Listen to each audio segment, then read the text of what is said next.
Comenzamos ahora la segunda parte de este panel con la doctora Yajaira Freites, una amiga de muchos años venezolana con quien hemos compartido muchas actividades en la Sociedad Latinoamericana de Historia de la Ciencia, que lamentablemente está muy decaída, y también he tenido el gusto de visitar con ella varias lugares, varias instituciones y universidades en Venezuela sobre temas de historia de la ciencia latinoamericana y sobre todo del norte y del Caribe.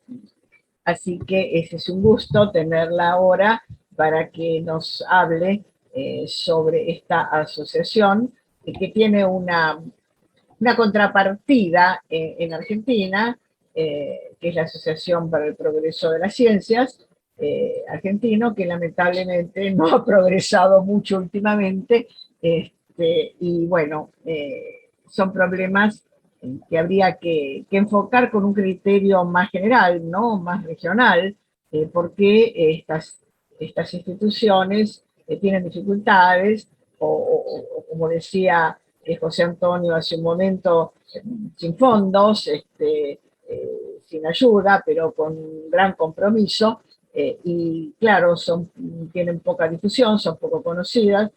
Creo que las posibilidades técnicas ahora del Internet y eso nos tienen que servir como una ayuda, un instrumento para una mejor comunicación.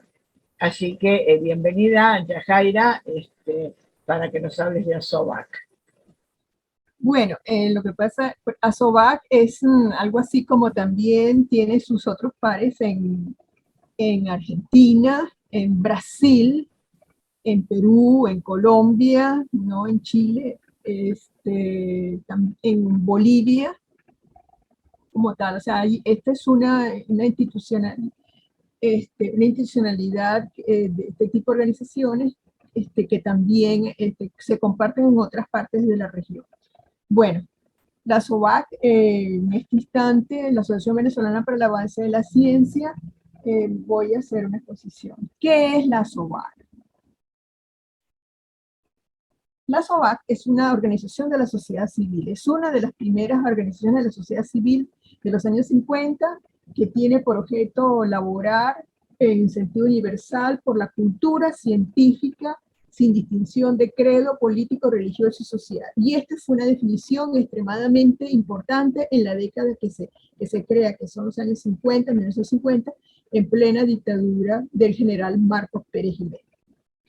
La SOVAC promueve, a pesar de que ha habido, estoy poniendo las líneas generales de su constitución, promueve la libertad de investigación y la difusión de los conocimientos, el fomento, la creación y organización de instituciones que son indispensables al progreso de las ciencias y sus aplicaciones.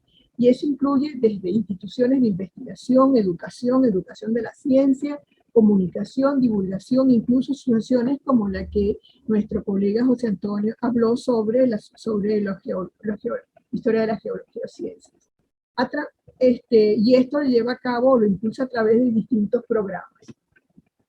Un poco de la historia de la SOVAC.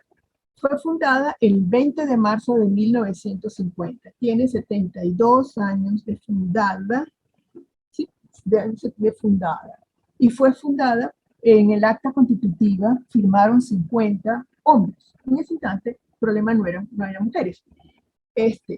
Y eran tanto venezolanos como extranjeros, que eran científicos, unos eran propiamente investigadores en ese momento, pero eran médicos, otros eran médicos, agrónomos, veterinarios, botánicos, antropólogos, como tal. En un acto que se realizó en el auditorio de la Cruz Roja Venezolana, porque en ese momento fue el lugar donde pudieron hacerlo en vista de que no podían reunirse en la Universidad Central de Venezuela en ese entonces, muy bajo una acción de control por el gobierno de Pérez Jiménez.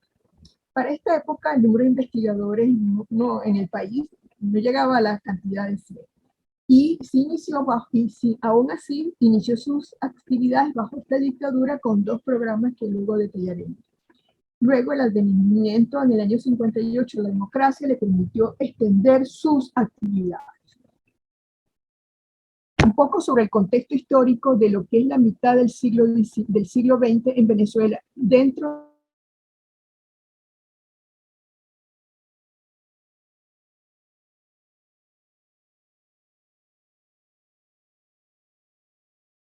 se pasa de un Estado liberal que poco se relaciona, que poco se inmiscuía en las actividades económicas, a un Estado que podríamos llamar de bienestar social.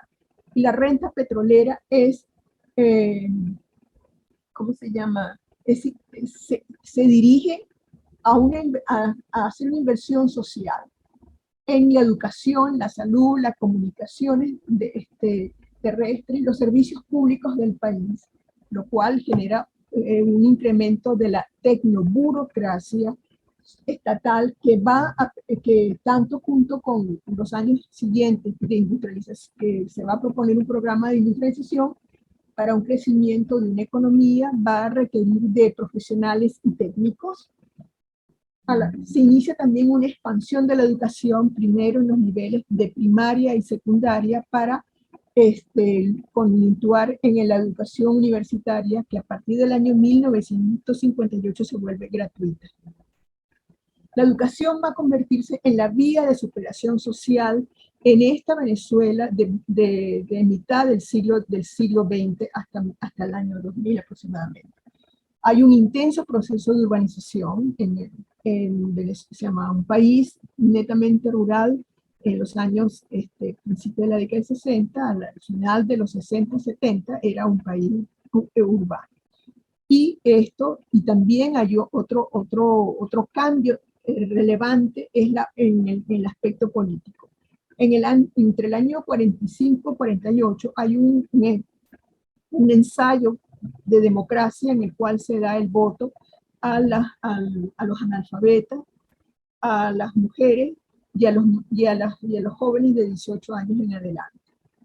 Este proceso es interrumpido por la dictadura del general Marcos Pérez Jiménez, pero en el año 58 se retoma el proceso democrático hasta el año 1900. Pongo en 1999 porque a partir de esa fecha se inicia otro aspecto político que no quiero entrar en detalles en este momento. Durante ese periodo, del 36 al 58, los gobiernos, tanto del que sucede al general Gómez como los siguientes, van a impulsar una modernización de la universidad venezolana, específicamente de la Universidad Central de Venezuela, que era la principal, porque la otra era la Universidad de los Andes, pero que era muy, muy pequeña. En cambio, la Universidad Central de Venezuela era la más antigua, tenía una raigambre colonial, y ahí se estudiaban las 4 o 5 carreras clásicas de la Venezuela de los años 30, que era Derecho, Medicina, Ingeniería, Odontología, Farmacia y Medicina.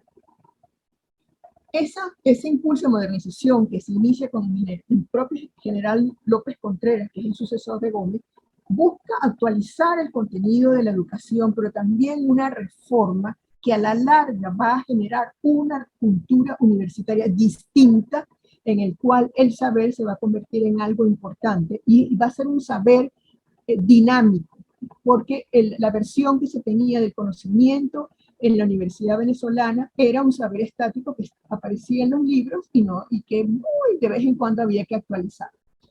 Se van a incluir nuevas carreras como teología, economía, todas las ciencias sociales van a ser creadas en los años 1950 en plena dictadura de Pérez Jiménez. Va a haber experiencia de combinar la docencia con la investigación y ello permitirá la creación de institutos de investigación. En estos periodos del 36 al 58 es muy importante la contribución de los profesores extranjeros, españoles, general que vinieron también de otras partes de Europa, sobre todo en la agronomía y la veterinaria, que van a ayudar a renovar y a presentar la cultura universitaria que se está empezando a formar en ese momento. También hay cambios en la gobernanza universitaria. Había sido una universidad que estaba gobernada por el Ministerio de Educación. El ministro era el que nombraba al rector, rector y todas las universidades y todas las autoridades, hasta quienes iban a dar las distintas cátedras, y además en el ministerio era donde se dictaban y se formulaban los programas de enseñanza de la universidad. Entonces se va a crear, se va a pasar por varias transiciones. Primero, los profesores van a ser elegidos por mérito. Va a haber unas autoridades que, si bien todavía son nombradas por el Ejecutivo, van a tener poder de decisión dentro de la universidad, y van a aparecer los representantes estudiantiles, que son el primer rasgo del cogobierno que se hereda de la reforma de Córdoba de 1916. Y por supuesto también la libertad de cátedra. Ahí a partir del año 45 con el estatuto se establece, aunque pero después con la dictadura Pérez Jiménez, esta libertad de cátedra es abolida. En el año 58, cuando cae la dictadura de Pérez Jiménez, hay todo un proceso interesante en el cual la universidad recupera su autonomía universitaria, tanto para gobernarse, se crea la carrera del profesor universitario bajo la figura de que va a ser un docente, pero que también va a ser investigador. Y de esta manera se funde la idea de una docencia y una investigación. Se crean la Facultad de Ciencias y el Consejo de Desarrollo Científico y Humanístico. Esto es lo que va a permitir, a partir de esta confluencia de la Universidad Autónoma Pública, porque no solamente esto se va a reflejar en la Universidad Central de Venezuela, sino que posteriormente otras universidades van a ser creadas o reabiertas, como por ejemplo la Universidad del Zulia o la Universidad de Carabobo, que han sido creadas en el siglo pasado, en el siglo XIX, pero que han sido cerradas, pero fueron reabiertas. Y entonces este sistema de autonomía se expande a ellas, y es lo que va a permitir la creación de un sistema científico universitario, que es el que va a permitir que Venezuela, en términos numéricos del website o de otras cosas, pueda convertirse en un ser visible científicamente a través de publicaciones.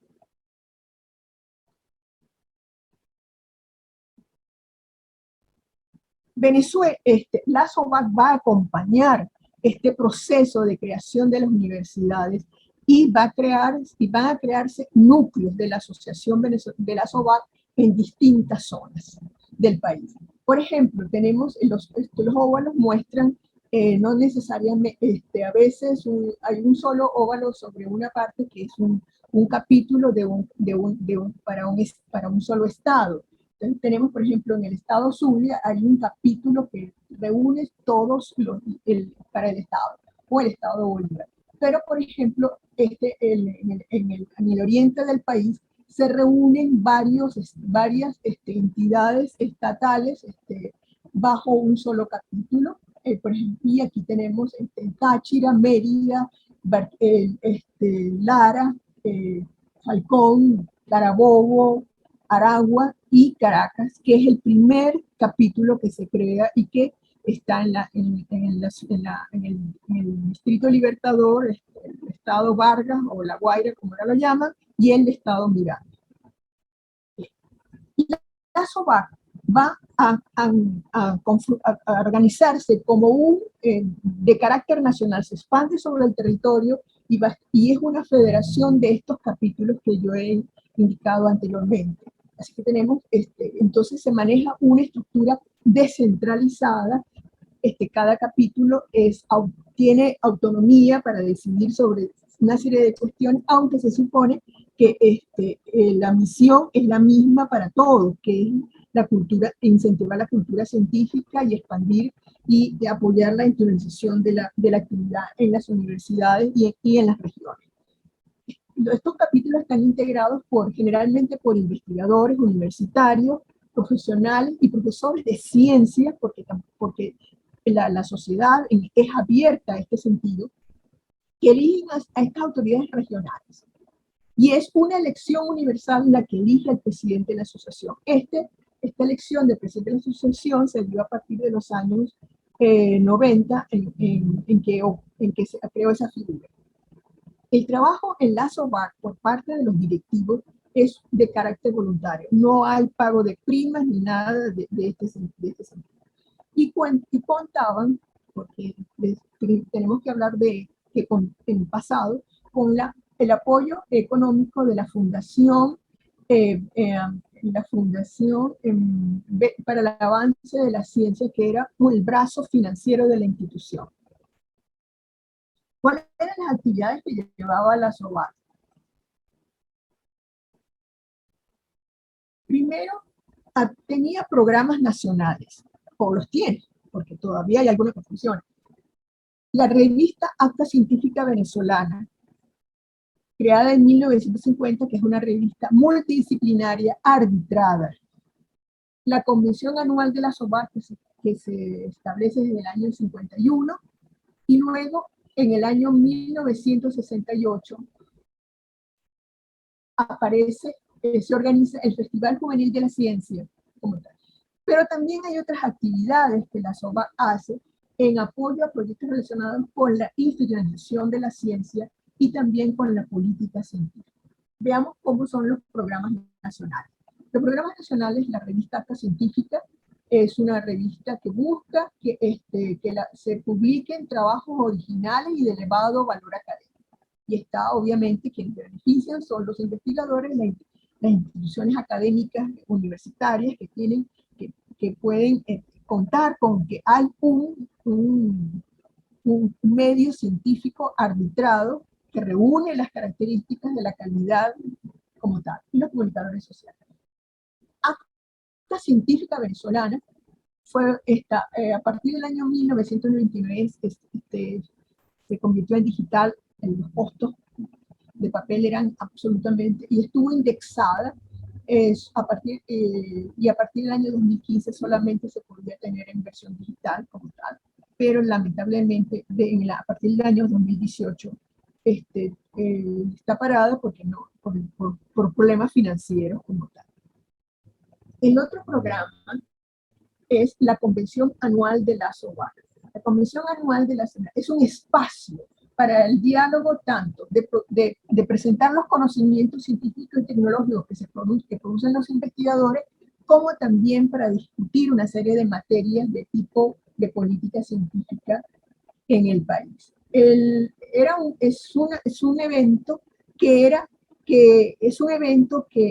si bien en los primeros 10 años se organizaba en Caracas, a partir de luego entonces fue itinerante, es decir, cada capítulo, a medida que podía organizarlo anualmente bajo una serie de parámetros establecidos, y de esta manera la ciencia, que generalmente era vista como un asunto que se hacía solamente en Caracas o en la Universidad Central de Venezuela, pero un ejemplo, iba a la provincia. Y por supuesto, y por eso era muy importante que los núcleos de ASOVAC estuvieran asociados a las universidades regionales de ese entonces.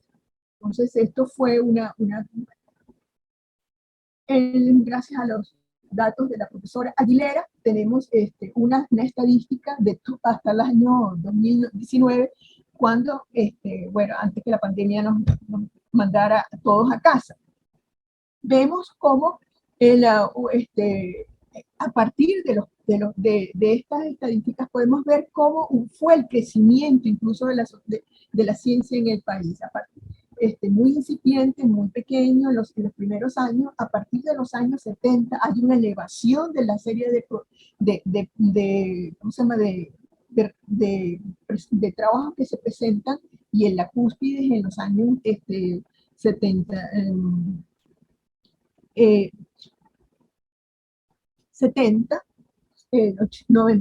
95, cuando se llega a tener 2.286 trabajos. Y luego, si bien hay altibajos, esto va disminuyendo hasta que en el año de la última convención que se realizó presencial, solamente se recibieron 73 trabajos. Aquí podemos ver a través de esta estadística cuál ha sido el desarrollo de la ciencia en el país. Y como tal. Bien, ahora paso más ligeramente por otra paradigma. El Festival Juvenil de la Ciencia, que se creó en el año 68, tiene una doble función: proporcionar herramientas de educación científica y tecnológica y ambiental, tanto profesores de secundaria como a estudiantes. Era una forma de llevar la ciencia a la educación media y también a la educación a las primeras, la primaria como tal, con una serie de actividades que se hacían en términos regionales para luego una sesión nacional. También fue un programa itinerante. Cada capítulo hacía una parte del programa en su área, para luego pasar a la nacional, que también se realizaba en otro lugar. Entonces, esto permitió que a veces para muchos de los niños era la primera vez que iban a salir de su terruño, de su espacio, y así teníamos jovencitos del sur del país que vinieron gracias al Festival Juvenil de la Ciencia que se realizó en Caraballeda, en la zona costeña de Caracas, pudieron ver el mar. Vemos algunas estadísticas por los planteles, los trabajos. Vemos cómo cada capítulo trataba el trabajo. En este se muestra el trabajo de cada capítulo, cómo cada capítulo trató de llevar a cabo este trabajo. Y por supuesto, una cosa que era muy, muy importante era que se incorporaran tanto los planteles oficiales como privados. Sobre todo nosotros le dimos mucha importancia y recalcamos mucho de que se incorporaran los planteles oficiales, porque notábamos que había una gran carencia tanto en la formación de los profesores en ciencias como también del nivel de aprovechamiento de los estudiantes. Algunas estadísticas tenemos en el año de 2015 al 16. Fíjense que los trabajos eran en biociencia, ciencia y tecnología, y bueno, en este último año participaron estudiantes de diferentes áreas. Por ejemplo, de Apure, que es un estado en la frontera, Bolívar, Apure, Táchira. El festival era extremadamente importante porque trataba de estimular la vocación científica de los jóvenes. Y tenemos, y ejemplo de ello fue que algunos de nuestros científicos más notorios, por ejemplo, el doctor Benjamín Sharif y el doctor Félix Tapia, ambos son premios Polar, es el premio más importante que tiene el país. Empezaron de esa manera. Empezaron asistiendo a un festival juvenil de la ciencia y se engancharon en el asunto. ¿Cuál es el logro de estos programas? La Convención Anual de la SOVAC estableció el patrón de reuniones científicas en el país. Es decir, que usted, para presentar un trabajo, tiene que tener un resumen, tiene que hacerlo en un cierto estilo, tiene que tener un tiempo de exposición. No sé cómo estoy con la exposición, como tal, me avisas, como tal, y está abierto a todas las disciplinas. No es solamente de físicos, matemáticos, biólogos, médicos, científicos sociales. Por ejemplo, yo soy un historiador, y presenté trabajo en esa convención. ¿Y por qué digo que esto estableció el patrón? Porque todas las reuniones a partir que se organizaron en el país, empezaron a reunirse, tomaron ese patrón como la forma de organizar y de hacer la reunión científica.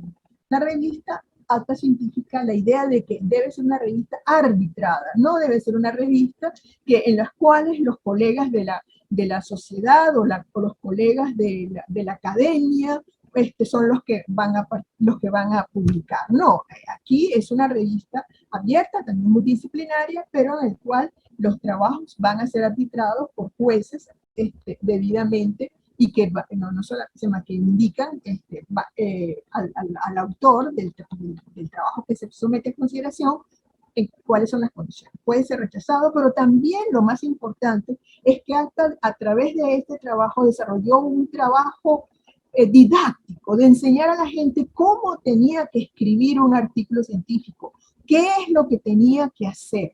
Igualmente, como en la convención anual, las reuniones que la gente hacía era que no tenían tiempo, y si era el señor fulano de tal, que era la gran vaca sagrada, es decir, una persona muy meritoria, tenía todo el tiempo del mundo.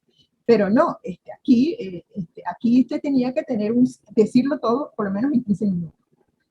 Y el Festival Juvenil, bueno, relacionó la ciencia con el estudiante de la escuela básica, media y diversificada, y llevó a la ciencia a las juventudes de todas las regiones. ¿Cuáles son los otros trabajos que la SOVAC hizo aparte de estos programas? La SOVAC, sobre todo el capítulo Caracas, que fue el primero y en el cual estaba en la ciudad de Caracas, fue muy importante para la fundación de institutos de investigaciones, como el Instituto Oceanográfico de Venezuela, en la UDO, el Instituto Venezolano de Investigaciones Científicas, el Instituto de Investigaciones Clínicas en la Universidad de Zulia. Apoyó y estimuló la creación de las facultades y de los departamentos de ciencia de la Universidad Central de Venezuela, de la Universidad de Oriente, de la Universidad de los Andes, de la Universidad de Simón Bolívar, en general, y de otras universidades nacionales. Fue importante para estimular que los científicos también podían asociarse en sociedades más pequeñas, como la que acaba de mostrar José Antonio, sociedades con términos más específicos, porque ASOVAC lo que quería reunir era el conjunto, hablar a nombre de toda esa comunidad. Antes lo que ocurría era que cada quien hablaba de acuerdo a su disciplina. La idea que ASOVAC muestra es que va a hablar en nombre de toda la ciencia, en nombre de todos los investigadores.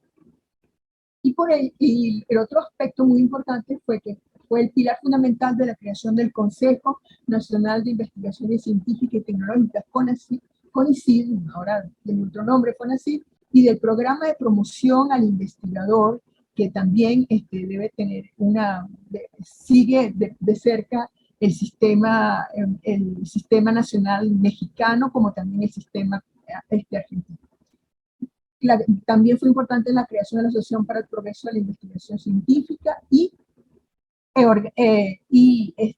se dio la maña de que el Congreso Nacional creara una comisión de ciencia, tecnología e innovación para tratarlo el sector como tal. Incluso cuando más tarde el Congreso se convirtió en asamblea, mantuvo esa comisión. ¿Qué ha pasado? A partir de 2008, la gente puede decir el 2000 o lo que sea, por ejemplo, José Antonio pone la barra en el 2002 con el paro petrolero. Pero a partir del 2008 hubo una reducción del presupuesto universitario que también incidió sobre el presupuesto de investigación como tal. A pesar de que había sido creada la Ley Orgánica de Ciencia y Tecnología que permitía que las empresas diesen dinero a la ciencia, sin embargo, las distintas reformas terminaron que el ministerio fuese el que recogiese el dinero y lo distribuyese a su leal entender y parecer, dispersando los recursos financieros en tan diferentes proyectos, a veces que incluso algunos proyectos eran simplemente comprarle los sanitarios a un liceo o tal cosa. Se perdió la perspectiva de lo que tenía que ser el financiamiento a la ciencia. También el gobierno cambió el sistema de identificación con un sistema de identificación en que no solamente reconocía al investigador, sino a los cultivadores, a los promotores, a los saberes populares, que buscó poner de relieve e incluso en ocasiones en demérito de los científicos. Y por supuesto, hubo un programa de estímulo a la investigación e innovación al cual se suponía que se tenía acceso. Sin embargo, era muy complicado que un científico de verdad pudiese entrar, o incluso científicos que tenían una carrera fueron clasificados en el nivel más bajo. Empezó a haber ya un éxodo de recursos humanos de alto nivel. En los años 80 había aparecido ese fenómeno, se había calmado un poco, pero a partir del año 2000 empieza el fenómeno con mayor trascendencia. Una disminución de la formación de recursos humanos y, por supuesto, todo este presupuesto y desincentivo, el desprestigio de la meritocracia van a reflejarse en una disminución de la producción científica. Venezuela era, junto con Argentina, Brasil, Chile y era el quinto productor de conocimientos en términos del White Science Citation Index. Sin embargo, eso hace tiempo que ya nosotros ya no figuramos en esa lista. ¿Qué ha pasado? Los trabajos de Requena nos muestran cómo el porcentaje y la magnitud de nuevos investigadores ha disminuido en los últimos tiempos. Son las barras verdes. Están creciendo los que se están retirando, aquellos que alguna vez estuvieron en la ciencia, y por supuesto están disminuyendo los que todavía están activos. En términos de la publicación, tenemos como que la productividad en términos de por investigador, por publicaciones, ha disminuido a niveles, bueno, casi de... Yajaira, sí, tenemos que... Entonces, entonces estábamos en el número de publicaciones por científicos, nos hemos dado cuenta que estas han disminuido sensiblemente a niveles casi de los años 60, al menos por investigador. Y luego, en términos de lo que son las patentes, si bien también ha habido una sensible disminución a partir de en la década de los 20 en relación a los años anteriores. Y luego voy a poner la lámina más. Esta es la serie absoluta de números de investigadores que se han ido entre el 1960, porque también hicimos esto, a partir, o sea, vemos que el éxodo de científicos arranca a partir de los años 2000 en adelante. Esto fue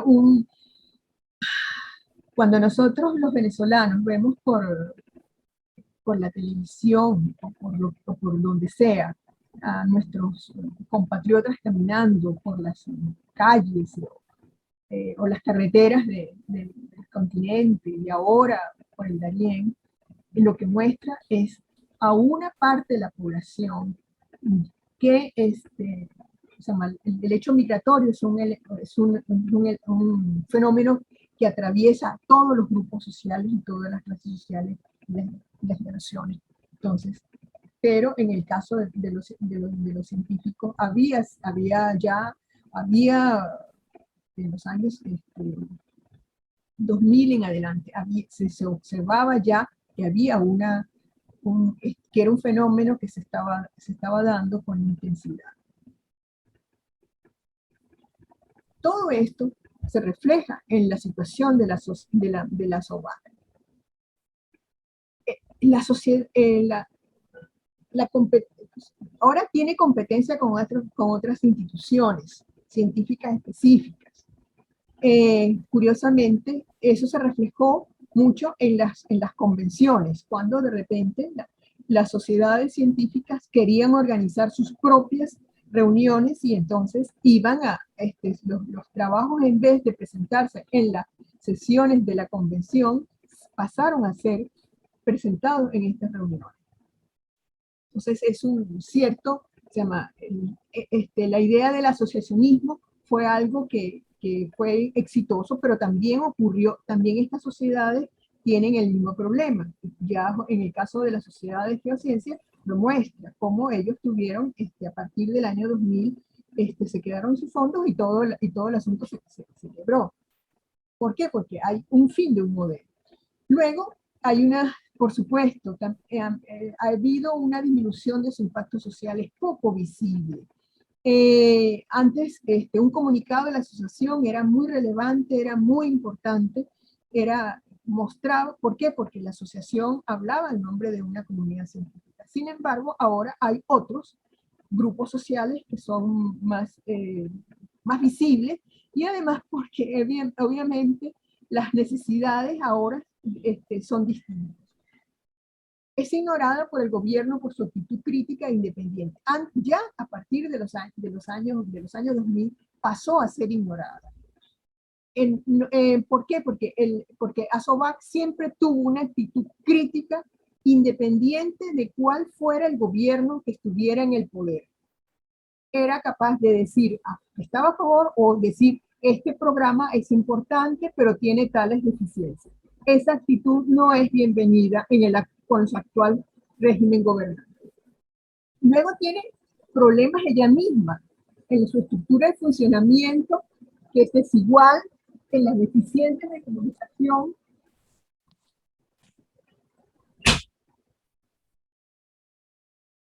de comunicación entre sus asociados y la poca participación de los miembros. Ocurre que esos 10 o 11 capítulos que la asociación tenía no funcionaban igual. El capítulo de Caracas era muy distinto del capítulo, por ejemplo, de Guayana o de Aragua, en el cual, entonces, eso, además de que muchos de los capítulos de la provincia empezaron a ser colonizados por los intereses locales, y fueron atrapados por grupos que en vez de estimular y atraer nuevos profesionales y científicos o profesores a la asociación, lo que hicieron fue que se fueran, un poco atracción. Bueno, de hecho, hay una priorización de sus programas, por ejemplo, el Festival Juvenil de la Ciencia, Incapaz. Solamente funciona uno solo, que es el de Caracas, que es el más antiguo, y luego, por supuesto, está el problema de la disminución de los ingresos financieros. La institución se financiaba, si bien en un principio con actas por la fundación que tenía eso, tuvo una serie de problemas. Luego, las cotizaciones que los asociados tenían, venían a través de la universidad, pero en el momento en que la nómina de la universidad es atrapada por el sistema patria del Ejecutivo, todos los descuentos que se podían, los profesores habían aceptado hacer, sencillamente son ignorados. Así que entonces no tenemos dinero, y eso fue lo mismo que le pasó a la Sociedad de Geociencia, que su base era los geólogos que estaban en la industria petrolera. Bueno, retos, y ya vamos. El reto, por supuesto, es revertir y motivar a la gente, pero eso es tremendamente difícil, sobre todo porque los profesores y los científicos están mal pagados y lo que hacen es tratar de sobrevivir. Y hay diversas iniciativas, pero todavía eso es muy complicado porque ahorita la gente lo único que está es pensando en cómo comer. Luego, hay una cosa que es fundamental, y es que es necesario que la asociación mantenga su actitud crítica, pero constructiva. Es decir, qué es bueno, qué puede hacerse. Tiene que establecer nuevas alianzas con educadores, empresarios y comunidades, que en un principio se supone que lo debe tener, pero que en la práctica la sociedad fue al final monopolizada por los profesionales de la ciencia y por los científicos. Y entonces los educadores en un momento dado fueron dejados de lado, los empresarios no fueron visitados, y, y la relación con la comunidad se empezó a debilitar. Debe lograr nuevos financiamientos que no sean simplemente las cotizaciones de los profesores universitarios, sino de otra manera, y convocar a los profesionales y científicos venezolanos que están en el exterior.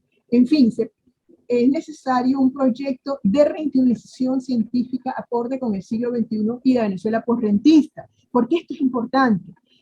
El Estado venezolano va a ser distinto, es decir, tiene el modelo universitario para el cual en el cual se había pensado la SOVAC, sencillamente con este régimen no funciona, no sabemos todavía cómo va a terminar el asunto político. Ay, o sea, disculpen si me fui.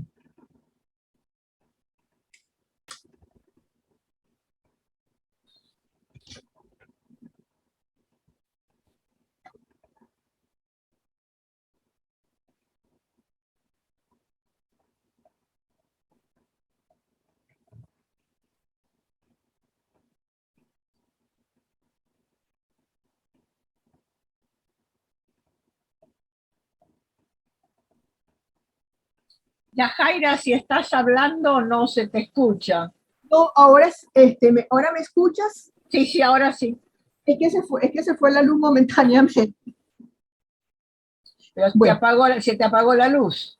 sí, se apagó la luz. Ok, bueno. Entonces, en donde todavía no, en donde una sociedad, donde hay grandes restricciones para una sociedad, una organización de la sociedad civil, con el cual cada vez es más difícil.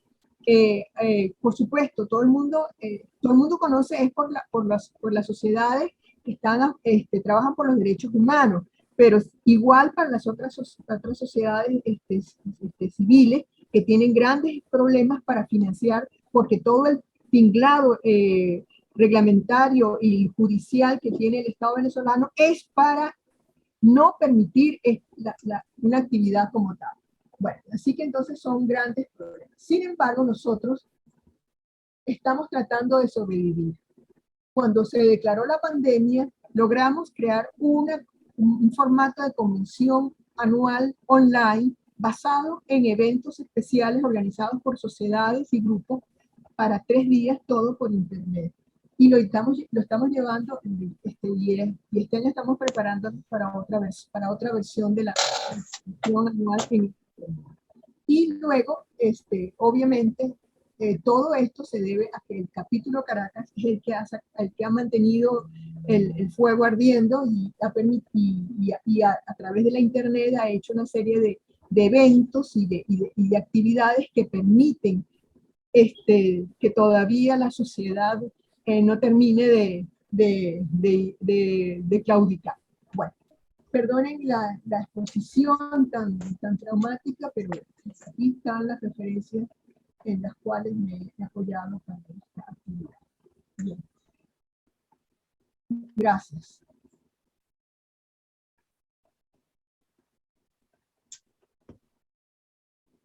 ¿Escuchas? Ya.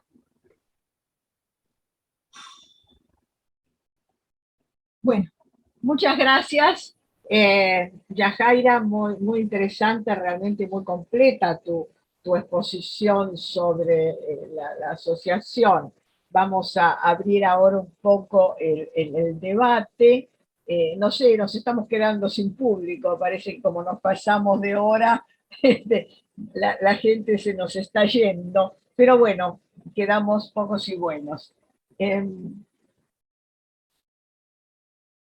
A mí por supuesto, muchísimos datos que no conocía, pero sobre todo me interesó, o quise poner el acento, estoy pensando, en que aparentemente Asobac tuvo como dos épocas muy diferentes, y que el año 2008 es como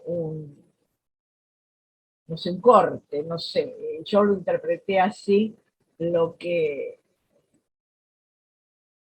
hoy se nos ha ido Se desconectó. Parece que se le cortó el internet porque se había tildado primero. Se desconectó Yajaira.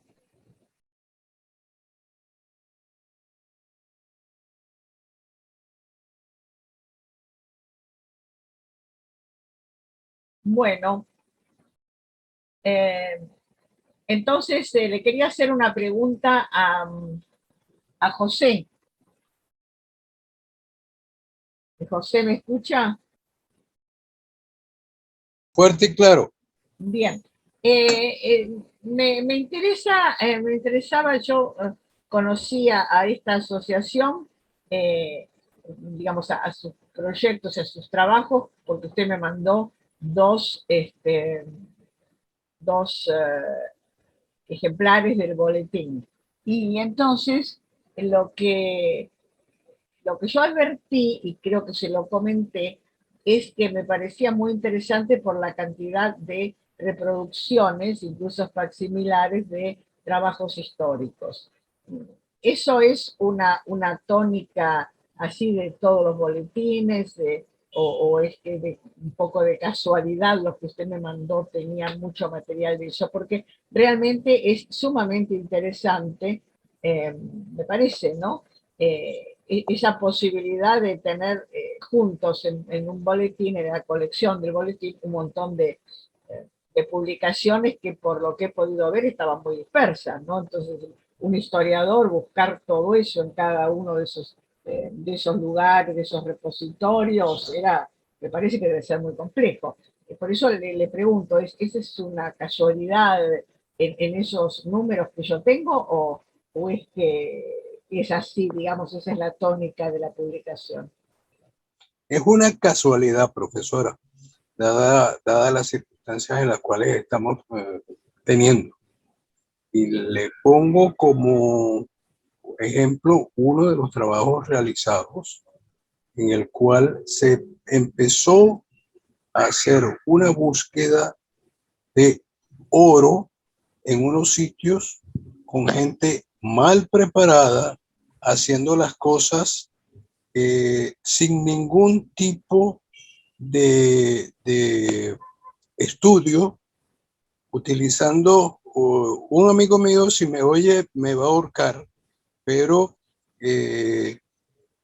con una mal llamada minería ilegal, y que de hecho lo es, porque existe, y esta es la frase que le emplea, las buenas prácticas mineras. Ajá, Aquí sí, sí, sí. sencillamente para eso no están las buenas prácticas mineras. El hecho que le haya mandado yo material que sea de manera coincidencial, netamente histórico, es muy bueno. Evidentemente que sí, porque estamos viendo ya la otra cara de la moneda. Pero lo importante es y ya quizás si Dios me ayuda y la luz y todo, mañana en la posición de la pandemia con el estudio, porque hacer estudio de tipo sismológico, como era el aspecto que yo directamente trataba para cuando estábamos realizando tareas muy fuertes, donde había capacidad tecnológica para hacer estudios, eso sencillamente se vino al suelo.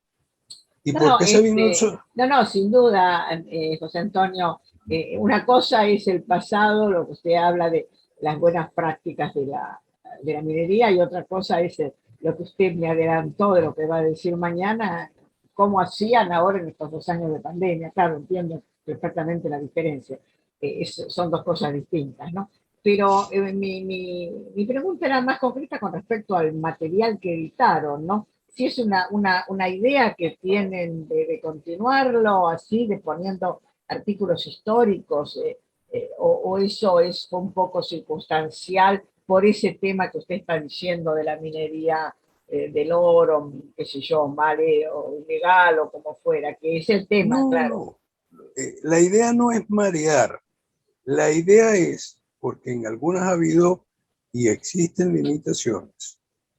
Tanto los colegas geólogos argentinos como los de acá, regularmente nos guiamos, no sé cómo lo llaman allá, aquí lo llamamos el léxico estratigráfico de Venezuela, que sería la Biblia para nosotros. Esto lo había en línea, usted perfectamente bien desde su escritorio quería consultar y lo había. Esto de buenas a primeras sencillamente lo eliminaron. Y la eliminación va porque sencillamente va. Si hay alguien que esté interesado en realizar algún trabajo de investigación con relación a eso, si te he visto, no me acuerdo. Entonces, los trabajos para nosotros han sido trabajos de muy alto vuelo en algunos por la dificultad de poder obtener información. Ajá. Que evidentemente es la parte neural, la parte principal de cualquier trabajo de investigación. Y nosotros venimos haciendo trabajos Claro, de investigación. ahora la asociación tendría también como finalidad eso que usted está diciendo, que se pueda conseguir datos que son tan difíciles y que no pase eso, si te he visto no me acuerdo, cuando la gente se aprovechó de lo hecho, ¿no? O sea que eso sería una finalidad específica de la asociación. Sí, la idea. De hecho, que lo mencioné, lamentablemente la conexión no me ayudó el hecho de que estemos buscando y hemos conseguido, llamémoslo de esa manera, sangre nueva, ¿no? Es para darle responsabilidad en algunas cosas y poder nosotros atender aquellas cosas que eventualmente la dábamos por vista, pero ciertamente no lo son. Claro. Y que no todo quede simplemente en un mero número, porque si nosotros vamos a dejar, y yo creo que no solamente en la posición de Yajaira, sino en la posición de diferentes colegas que están regados por el mundo, es tratar de rescatar aquellos valores que en algún momento fueron valiosos. De hecho, no voy a mencionar nombres, pero hay una colega geólogo que ella está rescatando información derivada de estudios que han realizado profesores nuestros de la Universidad Central, y ella los está publicando en un boletín. ¿Por qué? Para que no se pierda, porque sencillamente aquí ha habido hasta necesidad en algunos puntos de establecer, suena feo como lo que voy a decir, pero es la pura realidad, es necesidad hasta de tener que hacer rifas para poder tener o mantener a un profesor universitario en su puesto. Precisamente. Terrible. Por favor. Terrible, terrible, terrible. Entonces usted ve que se reúnen varios. En algún punto lo voy a tocar, pero de igual manera se lo adelanto, de estudiantes que han tenido que buscar y reunir su propio dinero y de su propio dinero conseguir un auto para poder salir a campo y poder dictar una materia que necesita trabajo de campo. Porque eso que usted está mencionando es también un problema muy grave. Acá en Argentina, los trabajos bueno, como en cualquier país grande, también Venezuela, pero imagínense el trabajo en la Patagonia. Eso es, además, lugares que están casi totalmente deshabitados, donde se andan 100 kilómetros y no se ve ni una casita. Realmente, si no hay fondos del Estado, digamos, y en esto aquí es un tema también que creo que era lo que yo quería comentar con Yajaira, la membresía, lo que uno pueda pagar a una sociedad no alcanza. No es porque tampoco el profesor o el investigador es rico. Entonces, y además a veces pertenece a varias instituciones, no puede pagar mucho una membresía. Para estos trabajos de campo, sobre todo, si no hay un apoyo del Estado o de grandes capitales, que pueden ser privados, pero más bien empresariales, en fin, o grandes fundaciones con fondos empresariales, con la membresía solo no se puede. Es mi No, es impresión. imposible. Es imposible. No sé Aquí, qué piensa Yajaira, pero acá en Argentina tenemos el caso de instituciones venerables como la Asociación Médica Argentina, la Sociedad Científica Argentina, que tienen unos edificios enormes que han sido construidos en épocas, como decimos nosotros, de las vacas gordas, y ahora no se pueden sostener, no pueden hacer un arreglo. Eh, en la Sociedad Científica Argentina, en el último piso, los libros están humedeciéndose porque, claro, es carísimo hacer un trabajo en los techos, son techos muy antiguos, claro, de impermeabilización, doble impermeabilización, etcétera. Y bueno, no hay dinero, no hay. ¿Cuánto puede pagar un miembro de la sociedad? Eh, Todos estamos abrumados de impuestos, de cosas. No sé qué piensas, Yajaira, pero yo era una cosa que también te quería comentar de lo que tú dijiste, ¿no? Cómo reverdecer estas instituciones que pertenecen a un modelo económico, social y cultural decimonónico que ya no existe más. Hoy nuestros profesores, la verdad es que son casi proletarios, te diría, con lo que ganan, ¿no? Entonces, ¿cómo se puede pedir que ellos financien esas asociaciones? Eso es Sí, imposible. ese es ahorita uno de los problemas que tenemos. La asociación vivía de sus asociados. Y por ejemplo, Caracas hizo mis colegas anteriores, o sea, pues yo fui antes secretaria del capítulo Caracas durante una época y después ahora soy presidenta, ¿no? Pero ellos hicieron una serie de inversiones importantes que permitieron tener vamos a decir, un capital para hacer otras cuestiones. La Fundavac le había proporcionado el edificio donde está la sede de la institución.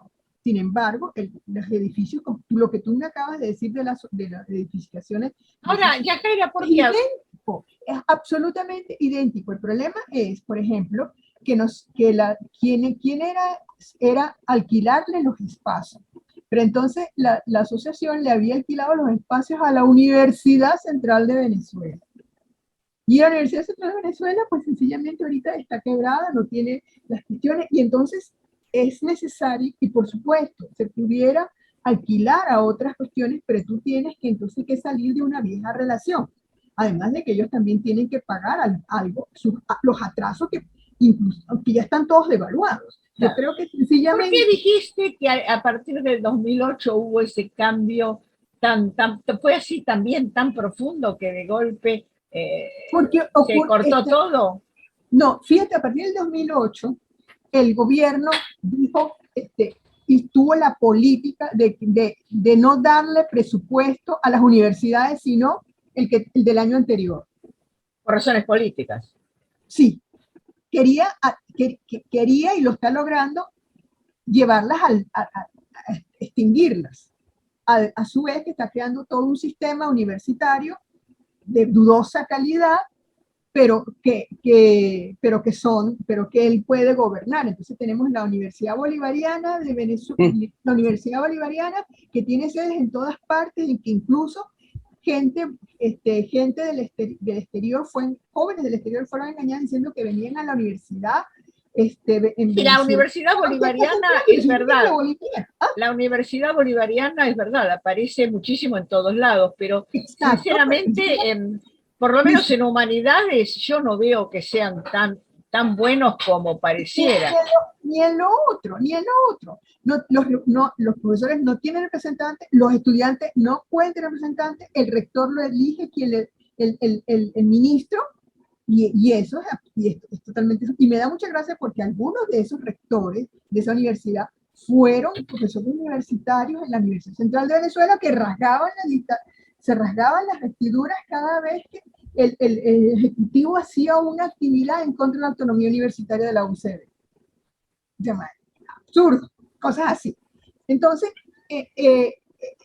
a partir del 2008, y además también hay una cosa, ataca a un instituto como el IBI y dice que los investigadores allí son Ciro Peraloca que no hacen nada. Claro. Y entonces, sin embargo...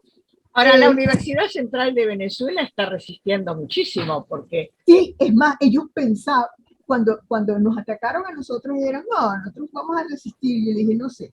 Bueno, no sé, pero por lo menos los supérfites están trabajando bastante, ¿no? Bueno, lo que hacemos es yo subvenciono a la escuela de historia cuando les doy un curso gratis de historia de la ciencia y la técnica al pregrado. Ya. ¿Qué es lo que hace? ¿Qué es lo que yo hago, no? Porque la universidad no me paga un solo centavo por eso, pero yo lo hago. Y así otro profesor, y se supone que yo estoy jubilada. Entonces muchos de los profesores jubilados hemos regresado. Yo creo que la politización ha hecho muchísimo daño. En el caso de la Universidad de Buenos Aires, sobre todo en humanidades, es lamentable.